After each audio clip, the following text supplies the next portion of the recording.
Hello everyone. Today's video is going to be a little different than our normal videos. Today is going to be catching you up on a project that I've had for about 4 or 5 years now. It's called Project Mojo. So the first question is, what is Project Mojo? In 2017, my wife and I got married and we moved to North Carolina. We moved away from family, friends, anybody that I could rely on to have a means to haul stuff. So I wanted to get a truck. And being into older cars, I wanted to get something older. So I, for weeks, was watching Facebook Marketplace, and then this came across my feed. I'm like, that's pretty cool. Maybe I should go check that out, even though it's about an hour and a half away. So we hopped in the car, drove out there, and it seemed like it was a really good deal to me. We made a deal, and the guy actually delivered it back to my house for paying asking price, I think. Which I thought was a good deal because, hour and a half away. When I first received the truck, these are some pictures that I took the night or 2 nights after I got it home and started digging into it, seeing what I actually had. I believe that I did actually remove the bucket seats that it had and maybe did a couple other things. The original intention for this truck was to get it running so that I had something to go and get material if I needed to, or stuff like that if I want to get mulch or something like that anyways. But quickly, that changed once I started digging into it and I started realizing the potential of it. And also, I found out a little something about Crown Vic swaps. Swapping the subframe out of the truck for that. But I'll get into that here in a minute. The truck came with a 351 Windsor, a C6 transmission, and a Ford 9-inch rear end. One of the problems I found when I first got it running and started driving it is between the drive shaft yoke and the tail house and the transmission, there was zero clearance. Luckily, I did not drive it very far before finding this out, and I did not crush the back of the transmission or crack it.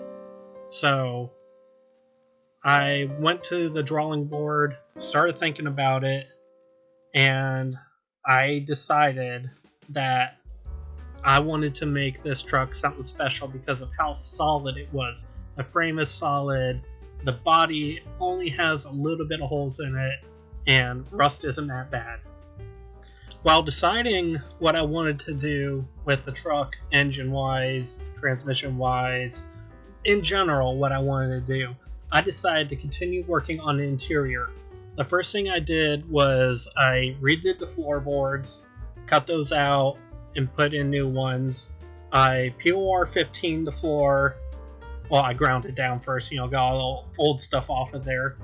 And then I actually went on top of that with a bed liner. It helps with sound deadening and all that. And after that, we found a local junkyard that had a rough seat. So we picked that up for about $100 or so, took it down to a boat upholsterer actually, and had them use the boat vinyl because it holds up to the elements a little better.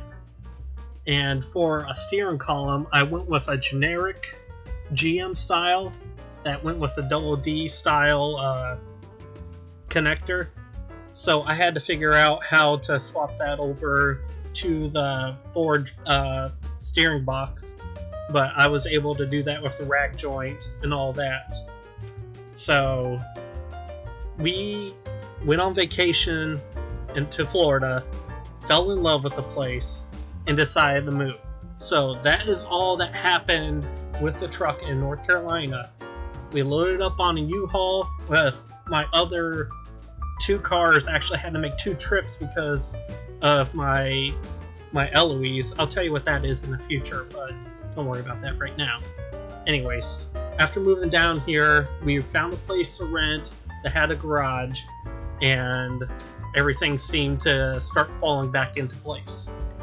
As soon as we got to Florida, found a house, got settled in, I got busy right away, tearing the front clip off of it. I tore the front subframe out of it, which was a major pain in the butt. I had to use a plasma torch for that. Finally getting it back down to bare frame rails. Not back down, but probably the first time since this truck was ever put together so that I could put the next step in. I actually have a very funny story about this picture right here. Our air conditioning went out in our rental when this picture was taken. And the landlady actually came into the garage because down here in Florida, that's where our air handlers are. She looked at this truck like this and said, "Is this even legal?" I assured her it was. I had the title and everything, and that it would be absolutely spotless by the time we moved out of here. So, back on the Facebook Marketplace to find a Crown Vic subframe. Now, for those who don't know, the Crown Victoria subframe unbolts from the car and is a one-piece suspension setup that is beautiful for hot rodders. It has disc brakes, coilover springs, and rack and pinion steering is the dream subframe for hot rodders, at least in my opinion. So that is what I found on Facebook Marketplace. The person I bought it from actually is really good friends with my neighbor from back up in Ohio where I grew up. So it was, I guess it's a small world, right? Anyway, so we made a deal. I got it back home, and we found a house that we fell in love with. So we made a move on it, and I started panicking because I had to get this thing across town. So I bought Backyards Customs Crown Vic swap kit, and it worked beautifully. If they still exist, I will tag them down below, their eBay link or their Facebook link, wherever, so you guys can find it too if you want to. Anyways, so I bought a tow bar, got it bolted on there, tacked in, and my father-in-law actually towed it across town with a tow bar. Oh, it was a sight to behold. You should have seen it. Once we moved into our house, I decided to take the subframe back off and PR15 the frame. That way it will last longer, hopefully, than I will. That way it passes on to the next generation. Remember, we do not own these cars, we are simply the caretakers for the next generation. I believe LS swaps and Cummins swaps are so overplayed. So, one day on Facebook Marketplace, I came across this. This is a 2005 Dodge Ram 1500, as you can read, obviously. It has a 5.7 Hemi and a 45 RE transmission. So the gears started turning in my head. I went and checked it out.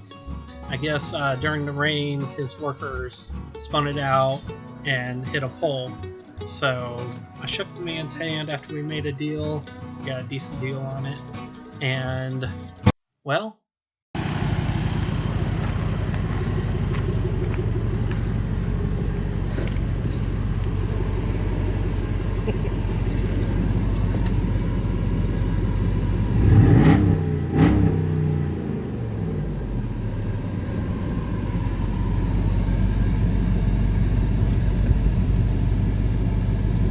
after tearing out the motor, transmission, harness, and ECM, I modified some 32 Ford flathead V8 engine mounts and ended up with a 5.7 Hemi in a 1965 Ford truck.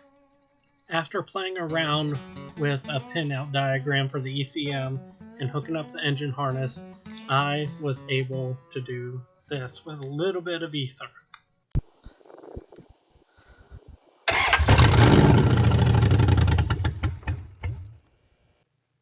I'm really sorry to say that after that video, I didn't take too many more photos.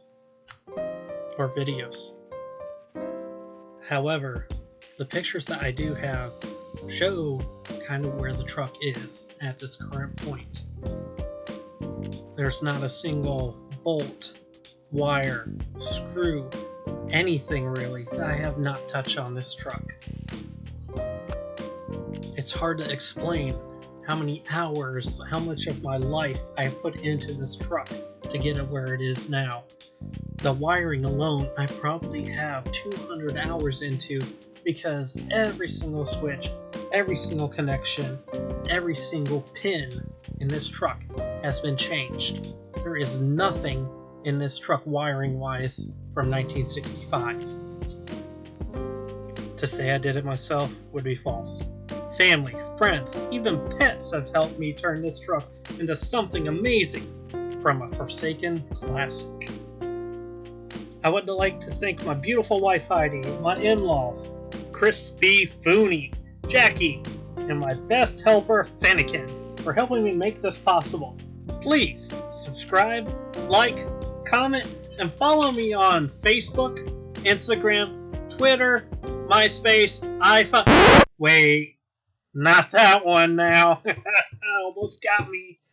Have a wonderful day, and thank you so much for watching.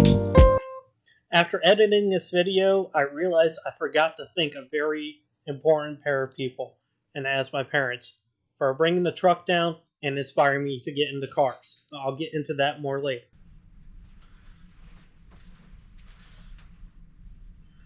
You're still here? It's over.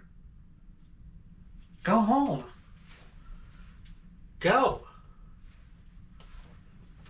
Well, since you're still here, if you click this little circle right here, this will take you to my channel where you can hit the subscribe button. It's totally free, doesn't cost you anything, and if you click this one, it's a good video. This will probably make you laugh. I thank you again for watching my videos. Subscribe on the social medias, they're down below. You just have to click the little thing to extend the comments. If you need anything else, put in a comment, and I will absolutely do my absolute best to get back to you as soon as possible. Thank you. Have a good one.